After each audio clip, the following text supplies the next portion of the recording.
flu pandemic, Right. which is a concoction of the swine flu, avian bird flu, and human flu. Right. So, of course, it certainly couldn't have been manufactured. No, remember, we put it down to that accident. That guy fell out of the airplane, hit the flying pig, and the two of them collided with that duck, and all of them were sick at the same time, and it all merged. That's what's happened here. So we want to make that clear for everyone. Yeah. Lots of concern over that, obviously, because I think that goes back to the report before this. Yes.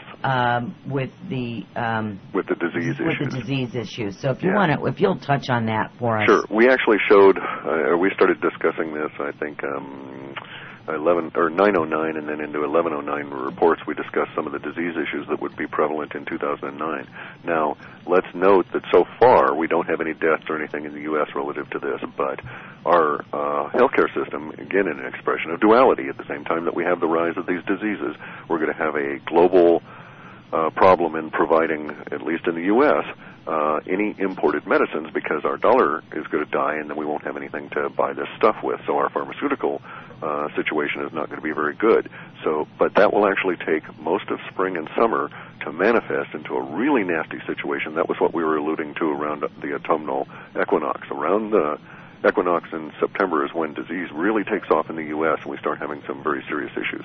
But it's also a combination then, not only of disease per se, but also the pressures on the healthcare system. Right. And of course, those are dollar-based. So it's hit. This flu has hit, and there's been people in the chat box tonight that, of course, you really don't know what the numbers are, and you don't know how much is fact and how much that the media is just blowing this up. We don't know all the facts in it, but we do know that the flu, this swine flu, swine avian, human flu thing that's all been created is hit. And anywhere for the U.S. in Canada, it will grow over summer. Okay. And again, it's a continuing problem, and it's not going to we're very early in this, guys. And I would look for it to be very much more of a situation for us 5 and 6 months from now. Okay, and when we're going to take a short break, Clif. When we come back, I have some questions specifically on that, and a couple other questions for you as well, and we'll get some more information from you. For the rest of you, don't go away. We'll be right back. All right, everyone, welcome back, and we're here with Clif High.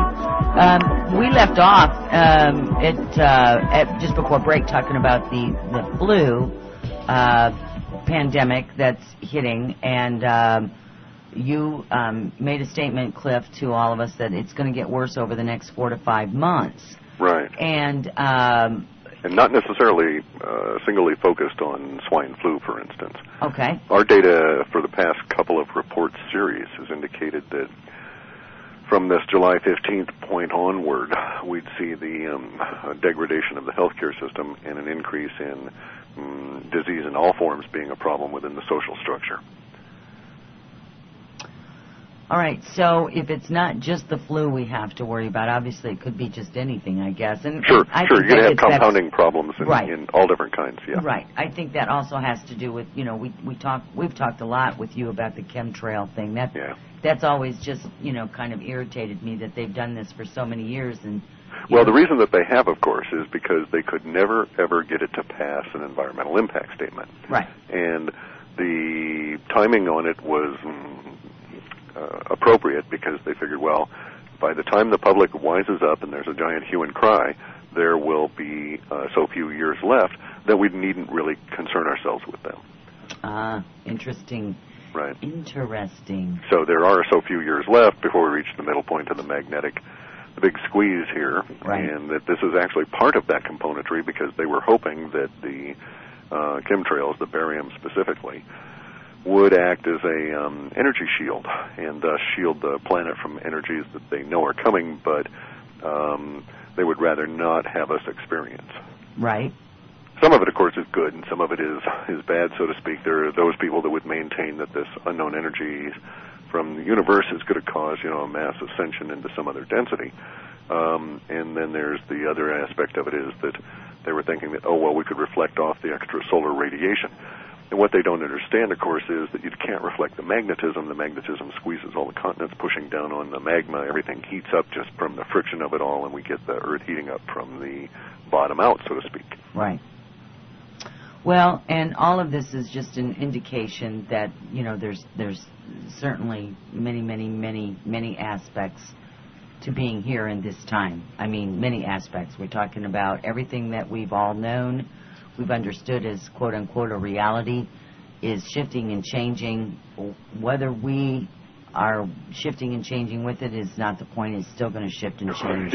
Yeah. You know, yeah. It just is. Yeah, the terrible nature of reality, isn't it? Yeah. Yeah, it is. It is. And, you know, talking about these diseases and stuff, I think also that was part of your report that talked about that, you know, before, with the different things coming in. And it's just not even it's just the best time in the world to take care of yourself and to be prepared, and, you know, it's just the time. That's all we can say about that. Yeah, you have to be very active about it. We have a tendency to deal with archetypes, and so this whole year is all about transformation. Sure. And within the archetype of transformation is the component of being actively involved in the process, because you either are actively involved in the process or the process simply sweeps over you, and you resist it and fight it. It's kind of like pushing against universe. You can either harmonize with it, adjust your attitude, and things go a lot smoother, or you can push against it, and things still progress because it's universe driving you there, and you don't have much say about it. But once you've got the attitude right, well, then things are at least a little bit smoother. Right, exactly. All right, so we got a question that came in about the scarred woman. There seems to be a lot of interest in this scarred woman. There always are with the personalities that we get. We've been very good with some of these in getting them. So the question is? Well, if he considered the scarred woman to be Joni Mitchell, who has Morgellons disease, and the symptoms are identical to Kundalini awakening symptoms, human evolution all across the U.S. Anyone who has Morgellons... No, that's not true. Yeah. Morgellons disease is not to be associated with enlightenment. It doesn't bring Kundalini effects at all. It's a terrible affliction, and I know people that, you know, are suffering it. But, right. So maybe I'm misunderstanding. No, I don't think that that's the person, because the person we're looking at has definite associations with incarceration in Russia or Poland, right, or one of the Russia-influenced states. And so unless she's been arrested or has a relative that's been arrested and thrown in jail there, I wouldn't think so. Right. But there are many other indications. We almost labeled her the woman of the strawberry fields, because there's an association with wild strawberries in Russia, specifically in the steppes region, that they used to, I don't know if they still anymore, extend for hundreds of miles. And, you know, there's no forest in these areas really, and you find areas where you have wild strawberry fields that go on for thousands of acres. And there is some geophysical association between that woman and that part of the Urals. Right. So maybe this woman will emerge when we see the Russians go in and stomp what's left of the Georgian uprising. Ah, interesting. And all this is, you know, certainly things for us to look forward to as far as indications as to how this time thing is traveling along here. Yeah. So we've got actually two questions, and they're both the same. Yeah. Well, sort of the same. I have one question that was, do you see any problems with the flu outbreak spreading? Could this have anything to do with the die-off you've been mentioning in your report? Another one says, are we going to see a lot of sudden deaths due to this flu? And how much physical death will we see in the near future? Let me state that in both regards, we have only to look back to the end of World War I and the Spanish flu epidemic there to see the conjunction of the two. And so, yeah, it could indeed be a combination effect that we had seen. That is to say, not only are there going to be war issues, but we're also going to have problems relative to the flu and its impact on the populace, a la 1918, that kind of thing. And we also saw similar effects not in the U.S. sphere, but in what we now think of as the developing world after World War II. So that, I suspect, will be the case. And, of course, you know, I hate to say it, but insofar as the overall situation on our planet as a species, we must be realistic. So far, in my lifetime, half of the species that existed when I was born are now dead. And I haven't really lived hundreds of years or anything, so it's like, this is really accelerating.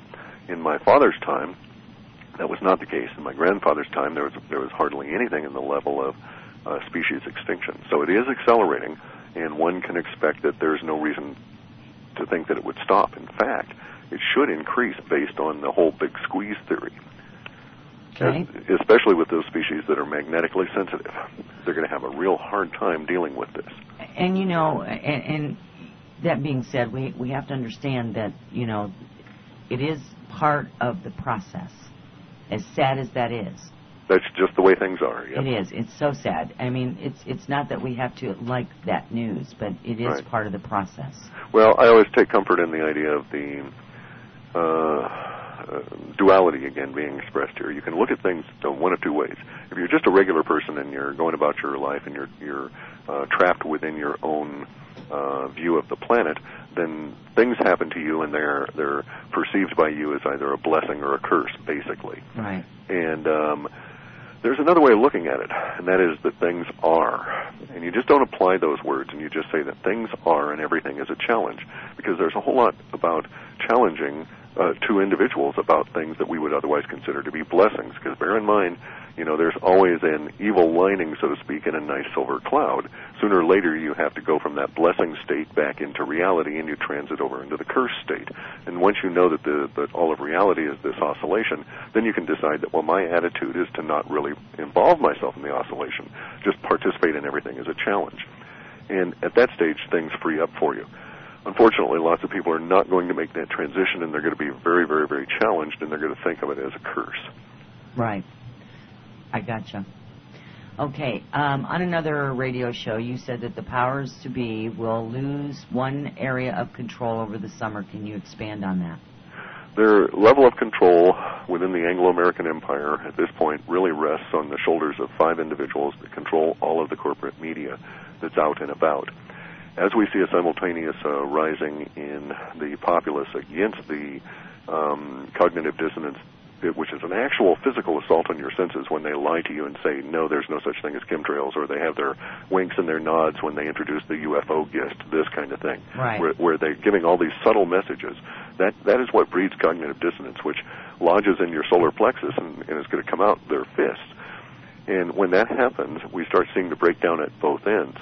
The powers that be, those 5 individuals that control the corporate media, won't be able to issue orders for their staff to continue this line of control. And once that breaks down, then other sorts of control mechanisms start breaking down as well.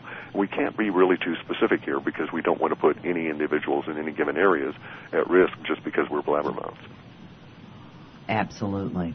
Absolutely. Absolutely. All right, getting back to Russia. You spoke about Russia. We had a question that came in right after that. Yeah. Do you think that Putin is part of the powers that be, or does he have another role? He has another role. Okay. It's quite clear that he is not within the Anglo-American Zionist influence. This is not a situation of a engineered Cold War with him. You have to understand how individuals express their native core stuff, right? And this is going to sound really strange, but I understand a part of Putin that, because I speak enough Russian and have identified with the Russians and been dealing with them since the 60s in terms of their culture and so on, but also as a martial artist. Putin is a dedicated judo fellow, right? Loves to grapple and scrap and this kind of thing, and that's how he came up. And you don't see a lot of our powers that be guys going into the martial arts. And there's a real reason for that we need not go into at this particular stage. We can leave the discussion at some other point. Just note